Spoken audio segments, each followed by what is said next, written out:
Shalom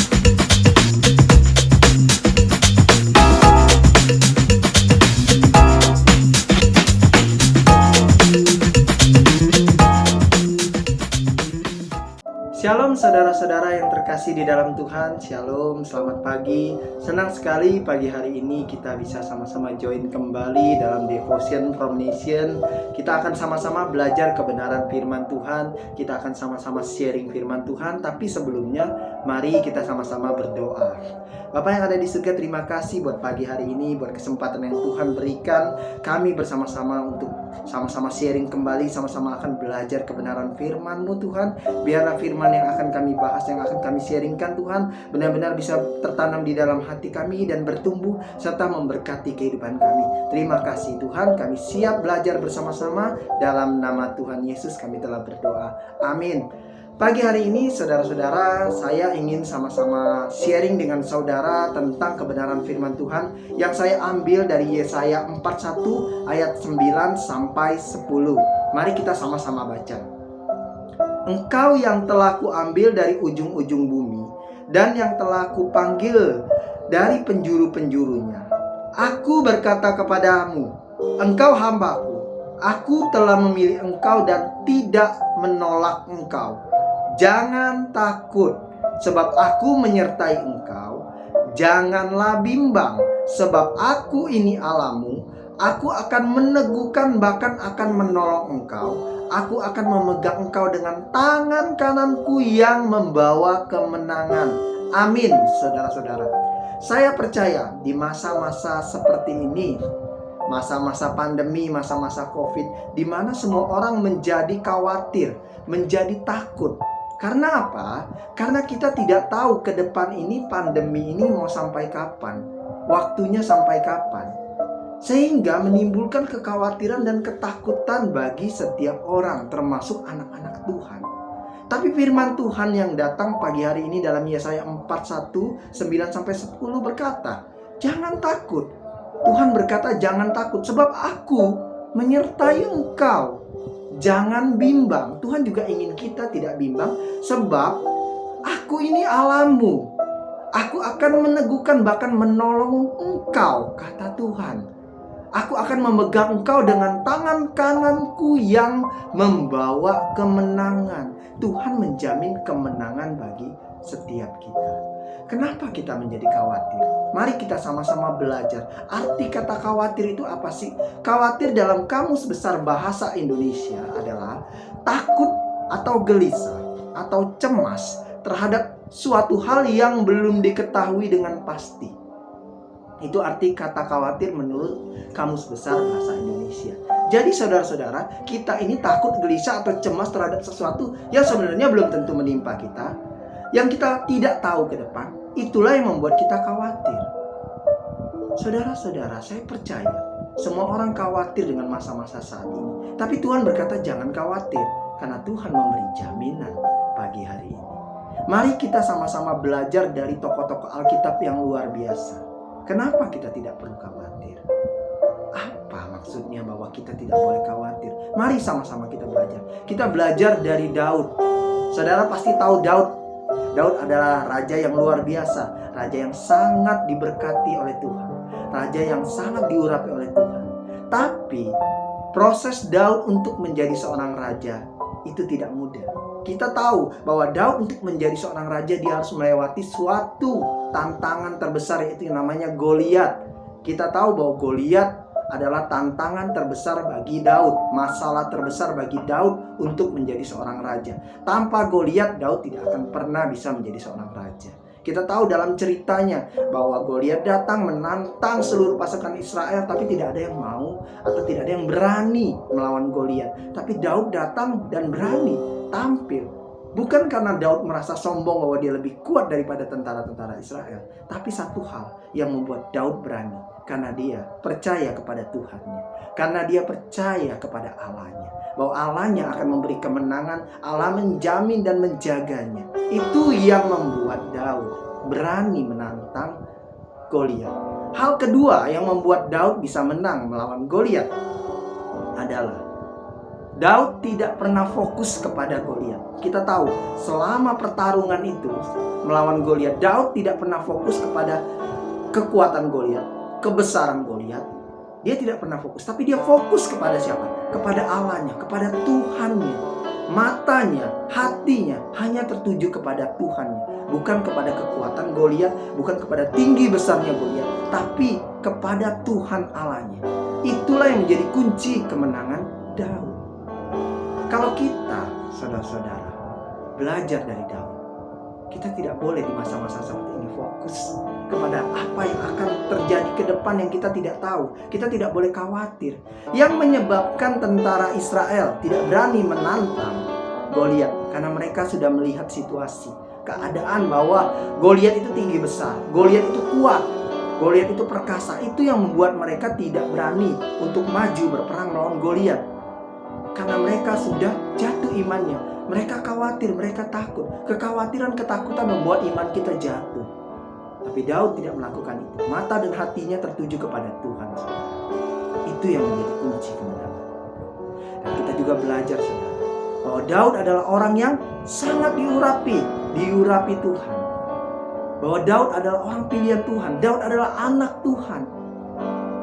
Saudara-saudara yang terkasih di dalam Tuhan, orang yang diurapi Tuhan, orang yang dalam penyertaan, orang yang dalam jaminan Tuhan, seperti saudara dan saya. Musibah, masalah, bencana apapun yang datang dalam hidup kita, ketika kita sentuh itu dalam pengurapan Tuhan, ketika kita dalam jaminan Tuhan, hal itu akan Tuhan ubah menjadi suatu berkat. Daud itu memperoleh berkat melalui Goliat. Goliat itu suatu masalah, suatu musibah bagi bangsa Israel, bagi tentara-tentara Israel. Tapi apa yang terjadi? Goliat menjadi berkat bagi Daud. Melalui Goliatlah Daud memperoleh batu pijakan untuk menjadi raja atas Israel. Tuhan izinkan Daud melawan Goliat karena Tuhan ingin menjadikan Goliat batu pijakannya Daud untuk memperoleh gelar raja bangsa Israel. Tanpa Goliat, Daud tidak akan pernah bisa menjadi raja atas bangsa Israel. Jadi saudara-saudara, kalau kita mau belajar dari tokoh Alkitab yang lain, kita tahu Yusuf untuk menjadi orang nomor 2 setelah Firaun, prosesnya panjang, saudara. Apa yang dihadapi Yusuf? Dia dikhianati oleh saudaranya, dijual ke rumah Potifar. Dari rumah Potifar dia mengalami masalah kembali, masuk ke dalam penjara. Di dalam penjara dia juga mengalami masalah dengan juru minum, dilupakan. Sampai Yusuf bertemu Firaun dan diangkat menjadi orang nomor 2 di tanah Mesir. Apa yang dilalui Yusuf? Masalah, musibah.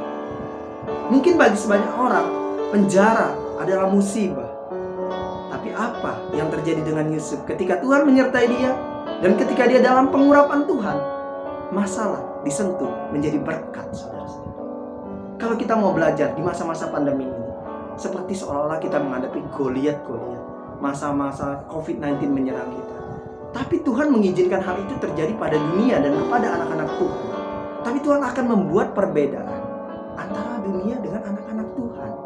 Tuhan akan pakai masalah-masalah COVID-19, masalah-masalah yang saat ini terjadi di dunia, kekhawatiran, ketakutan, dan ketidakpastian ini akan menjadi berkat ketika saudara, mata dan hatinya, pikirannya tertuju kepada Tuhan. Ketika saudara tetap setia kepada Tuhan, beribadah, mencari Dia, bersekutu dengan Dia di masa-masa seperti ini, apa yang Tuhan akan lakukan? Tuhan akan mengurapi saudara. Dan ketika saudara diurapi, masalah yang datang, ketika saudara sentuh, itu akan berubah menjadi berkat. Saudara-saudara yang terkasih di dalam Tuhan, pagi hari ini saya ingin ngajak saudara sama-sama kita belajar merenungkan. Kita tidak perlu takut, tidak perlu khawatir. Memang kita tidak tahu ke depan ini akan jadi seperti apa. Apakah lebih baik ataukah lebih parah. Tapi yang kita tahu bahwa kita punya Tuhan yang luar biasa. Dunia memang memberi ketidakpastian, tapi Allah, Tuhan Yesus, memberi jaminan. Dunia memang memberi kekhawatiran dalam hidup kita, tapi Allah, Tuhan Yesus, memberi ketenangan dalam hidup kita. Carilah Tuhan. Di masa-masa seperti ini, bersekutulah kepada Tuhan. Di masa-masa seperti ini, hanya Tuhan yang bisa memberi kemenangan dan mengubah apapun yang terjadi dalam hidup kita menjadi suatu berkat yang luar biasa. Saudara-saudara yang terkasih di dalam Tuhan, ketika kita pagi hari ini mulai kehilangan kepercayaan kepada Tuhan, ketika kita pagi hari ini saudara sudah tidak lagi percaya kepada Tuhan, mari kita kembali bersekutu kepada Tuhan. Kita mencari Tuhan lebih lagi. Orang yang kehilangan iman, orang yang kehilangan kepercayaan atau kekhawatiran itu orang yang seperti kehilangan kompas dalam kehidupannya. Dia bingung dia mau arahnya kemana. Tapi ingat, kita selalu punya kompas dalam hidup kita, yaitu Yesus Kristus, yang akan menunjukkan arah yang tepat, arah yang benar. Jangan fokus kepada ketersesatan, kebingungan, kekhawatiran dunia saat ini, tapi fokus kepada kompas kita, yaitu Tuhan Yesus Kristus. Carilah Tuhan di masa-masa seperti ini.